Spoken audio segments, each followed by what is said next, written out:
Olá, boa tarde para você. O NETV está começando.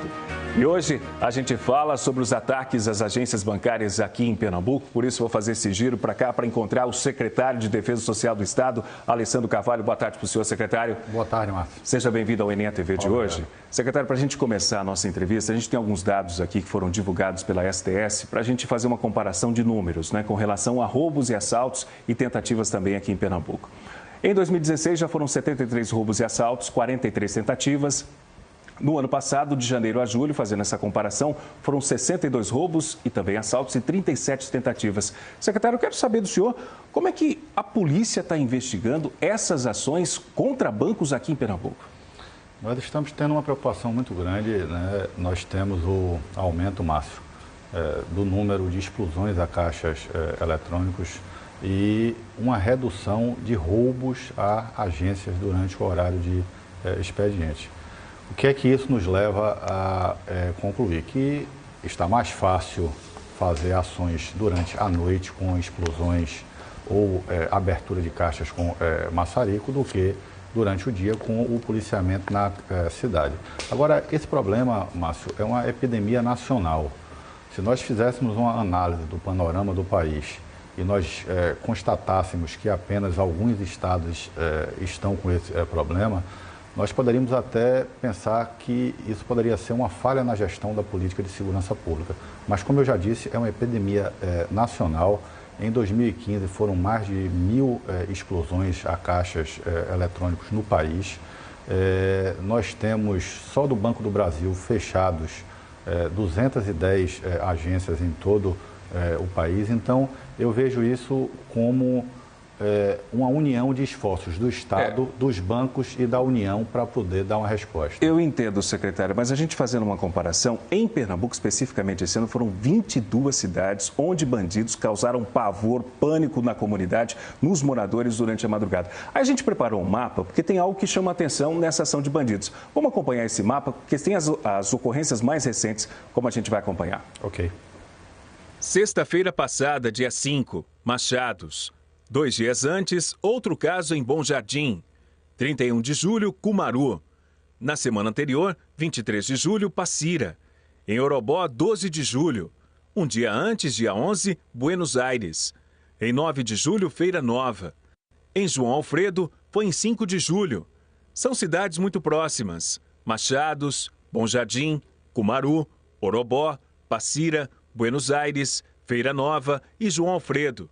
Também perto da divisa de Pernambuco com a Paraíba. Chama a atenção esse círculo de municípios que recentemente os moradores estão em pânico, onde bandidos têm agido por lá, secretário. Tem alguma suspeita, alguma certeza da polícia de que bandidos de outros estados estão participando aqui, estão vindo para cá causar todo esse pânico?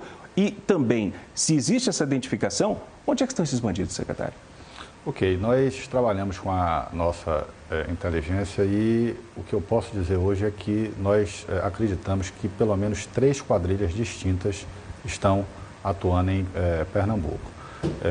Algumas de fora do estado e daí a conclusão que nós vimos no mapa da proximidade com a área de divisa.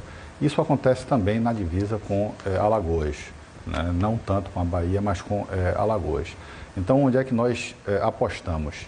Primeiro, na inteligência. Segundo, na cooperação entre as forças do Estado e a Polícia Federal. E na cooperação e troca de informações de inteligência também com outros estados da região Nordeste ou até de fora da região Nordeste. Nos últimos 30 dias, nós efetuamos 3 prisões, Márcio.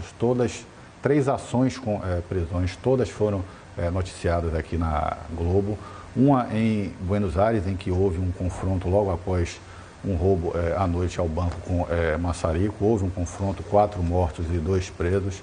Depois nós prendemos em Bezerros 4 assaltantes, 3 eram de Santa Catarina, vieram só para fazer essa ação. Vieram de lá para cá para participar da ação. Só para fazer essa ação. E ontem nós fizemos uma prisão em Bom Jardim de 5 criminosos, 3 já tinham antecedentes por roubo e iam a Surubim abrir um caixa. Inclusive, a gente tem as imagens da prisão que foram divulgadas pela polícia dos 5 bandidos. Essa prisão aconteceu em Bom Jardim, na PE 90. Eles planejavam mais uma ação. Ação. Exatamente. Eles já estavam em deslocamento para fazer o roubo no banco em Surubim, quando foram presos. Secretário, vamos ampliar essa conversa? A gente tem essas imagens que foram divulgadas pela polícia, né, dessa prisão dos 5 bandidos. Vamos ampliar essa conversa? Vamos ao vivo conversar com o repórter Bruno Grubert. Ele está lá em Orobó. Por que Orobó? Orobó, os moradores também estão assustados com a ação de bandidos, moradores da região do Agreste. Boa tarde para você, Bruno Grubert. Oi, Márcio, boa tarde para você, boa tarde, secretário, a todo mundo que está assistindo ao NETV nessa quarta-feira. Aqui em Orobó, uma cidade de 22 mil habitantes, o Banco do Brasil, a única agência bancária da cidade, também não está funcionando. Os moradores estão preocupados porque, além do problema do banco, também tem o problema da falta de segurança.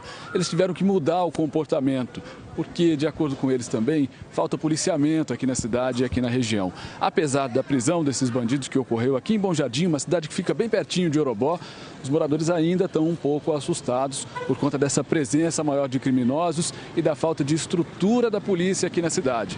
A gente deu uma circulada aqui por Orobó, desde a semana passada também por outras cidades da região que foram alvo dos bandidos, tiveram as agências bancárias atacadas e vamos mostrar agora qual é a realidade dessas cidades do ponto de vista da segurança pública e do policiamento, é o que você vai ver agora na reportagem.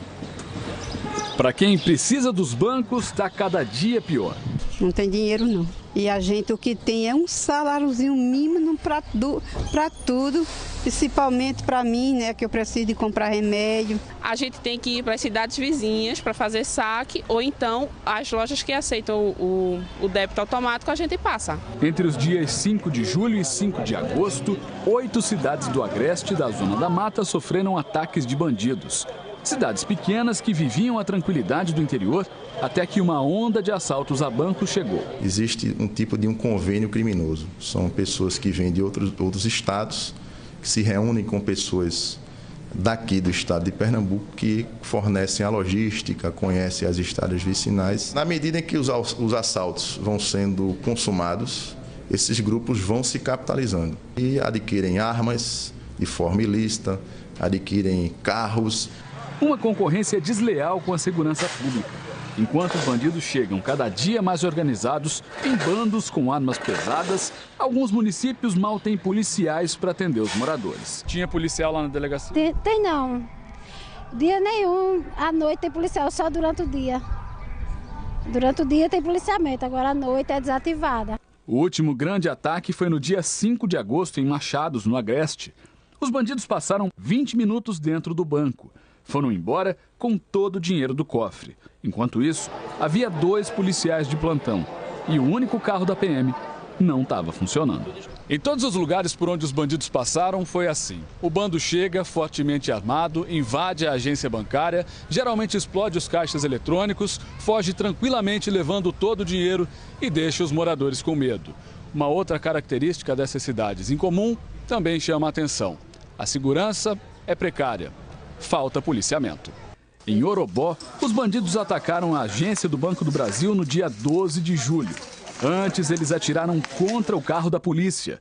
Faz quase um mês que os 2 policiais que ficam de plantão todo dia na cidade têm que trabalhar a pé. A gente até evita, às vezes, sair à noite, porque é um horário que tem pouca gente na rua e assim, a pessoa que vai assaltar você já está mais propício a encontrar uma oportunidade ótima, né? Aí a gente evita, e isso aí faz com que a gente se recue um pouco. Os policiais de Orobó contam com a ajuda do único carro da PM que fica na cidade vizinha, Bom Jardim. E é essa a condição do carro que circula pelos sítios e pelas ruas das 2 cidades. Quase sempre com 2 ou no máximo 3 policiais. Bom Jardim é mais um município pernambucano em que a agência bancária foi alvo dos bandidos. O crime foi no dia 3 de agosto. A ação durou menos de 10 minutos. Os bandidos entraram na agência, explodiram 2 dos 5 caixas eletrônicos, levaram todo o dinheiro e deixaram os moradores sem agência bancária. Tudo isso aconteceu enquanto apenas 2 policiais militares estavam de plantão para cuidar de toda a cidade. É a mesma situação de Macaparana, cidade em que o banco não faz operações com dinheiro há mais de 4 meses. O cofre da agência foi explodido pelos bandidos e não havia policiais suficientes para impedir a ação. Aqui, o destacamento da Polícia Militar fica dentro do presídio. 5 policiais fazem plantão por dia. Eles têm que cuidar de 24 presos e da segurança na cidade. Numa conta simples, é como se cada um dos PMs tivesse que ser responsável por 4.500 moradores de Macaparana. Um número bem abaixo do que é recomendado pela Organização das Nações Unidas, que considera ideal o mínimo de 1 policial para cada 450 habitantes. De acordo com o último levantamento do IBGE, divulgado em 2014, a média de Pernambuco também está abaixo da recomendada. O estado tem 1 policial para cada 476 moradores. Agentes que deveriam atuar na prevenção dos crimes, oferecer segurança, mas que muitas vezes são reféns da falta de estrutura. Bom, pois é, nas 4 cidades por onde nós passamos, é claro que a gente tentou gravar entrevista com os policiais militares que atuam nas ruas, mas nenhum deles teve autorização para gravar entrevista e dar o depoimento sobre as condições de trabalho para a gente. E aí a gente foi ouvir então um representante da Associação de Cabos e Soldados de Pernambuco e ele falou sobre a situação de trabalho dos policiais militares no estado. Vamos ver o que ele disse. A cidade de Machados, que recentemente teve uma explosão de caixa de banco, né, caixa eletrônico, e já pela segunda vez, são 2 PMs por dia num AVT Palio, num carro Palio, e que cobre outras áreas. Então quer dizer que quando esses PMs saem de lá, a cidade fica abandonada sem policiamento.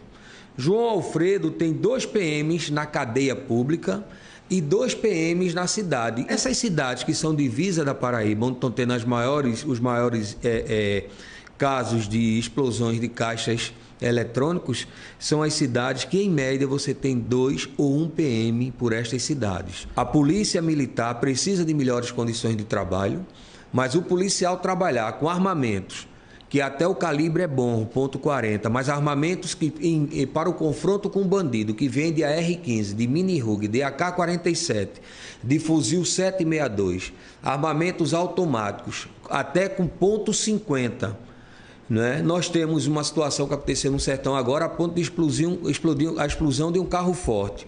Então, se a polícia enfrenta o bandido com coletes à prova de bala já vencido, as munições estão vencidas, munições que podem deixar o policial na mão, que podem apresentar vários problemas quando o policial for efetuar o disparo.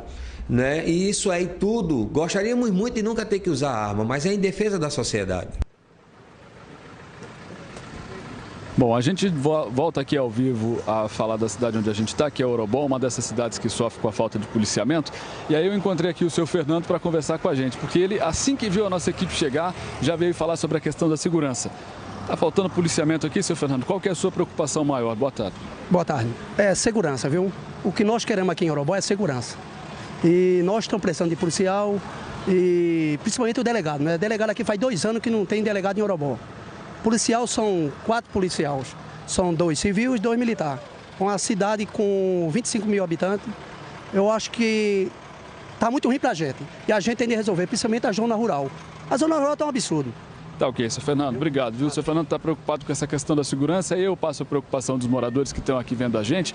O secretário, existe uma previsão de melhorar o efetivo, aumentar o número de policiais nessas cidades do interior onde a gente mostrou? Porque 2 policiais para uma cidade com 22 mil habitantes parece que é muito pouco, né, para atender às ocorrências e às necessidades dessas comunidades. Boa tarde para o senhor. Boa tarde, Bruno. Bruno, eu tenho... Penso eu que abordar a primeira questão do efetivo da Polícia Militar, que foi objeto da matéria que você fez, das viaturas, e falar um pouco também da responsabilidade dos bancos, Márcio. Nós hoje temos 2.000 policiais a mais do que nós tínhamos em 2007 na Polícia Militar. Eram 17 mil PMs, hoje nós temos mais de 19 mil policiais. Queria ter mais. Eu acho que qualquer secretário de segurança, se você perguntar a ele se ele precisaria de mais efetivo, ou ao secretário de saúde, se precisa de mais médicos, ou a qualquer outro servidor, ele diria que sim. Agora, nós temos uma coisa que se chama Lei de Responsabilidade Fiscal, em que há um limite de comprometimento, né, do orçamento, né, da máquina com a folha. Sim. Mas, independente disso, nós já no governo Paulo Câmara, no ano passado, nós colocamos mais 1.117 policiais militares e há um concurso em andamento para mais 1.500 soldados da PM, 100 delegados de polícia, 500 agentes, 50 escrivães e 316 cargos diversos de polícia científica. Questão das viaturas, nós temos cerca de 2.000 veículos, um pouco mais, que são locados. Há uma parte que é patrimônio e outra é locada. Desse pouco mais de 2.000, há cerca de 30 dias nós assinamos a ordem para que 833 deles fossem substituídos. Então, já fizemos uma entrega de 44 e amanhã estaremos entregando mais 100 novos veículos. Então, isso vai possibilitar, né, que um veículo da Polícia Militar ele roda bastante, que ele tenha menos baixas e mais tempo disponível. Com relação às explosões, Márcio, me permita só mais um tempo, eu serei rápido. Perfeito, por favor. Eu acho que existe a responsabilidade da segurança pública, mas existe a responsabilidade dos bancos, né? Essa questão não é um problema de Pernambuco, eu já disse. O senhor acredita que os bancos não estão colaborando? É uma epidemia nacional. Para aumentar a segurança nas agências? E existem alternativas de tecnologia que iriam reduzir essas ações. Só que o banco trabalha com a lógica de custo e prejuízo. E o que nós temos, por exemplo, a possibilidade de um equipamento para incinerar parcialmente parte de cédula se houver um atentado desse contra um caixa. Só que quando ele faz a conta, quanto é que ele perde de dinheiro em ações dessa natureza e quanto seria para alterar o sistema de todos os caixas, ele prefere levar o prejuízo. E aí quem sai prejudicado é a população. Secretário, eu agradeço a presença do senhor aqui no NETV de hoje. Claro que são temas, esse é um tema, né, que a população, principalmente no interior, mas também aqui na região metropolitana, sim, que os bandidos também estão agindo, né, explodiram um caixa eletrônico recentemente ali no bairro do Espinheiro. E a gente espera que realmente que volte essa sensação de segurança e que a polícia consiga prender esses bandidos que estão causando esse pânico aqui em Pernambuco. Vamos trabalhar para isso, Márcio. Obrigado, secretário. Por nada. Nós procuramos também a Federação dos Bancos, a FEBRABAN. A FEBRABAN informou que os bancos têm cooperado com a polícia e também com a justiça e investido dinheiro na contratação de vigilantes e também na compra de materiais de segurança. E agora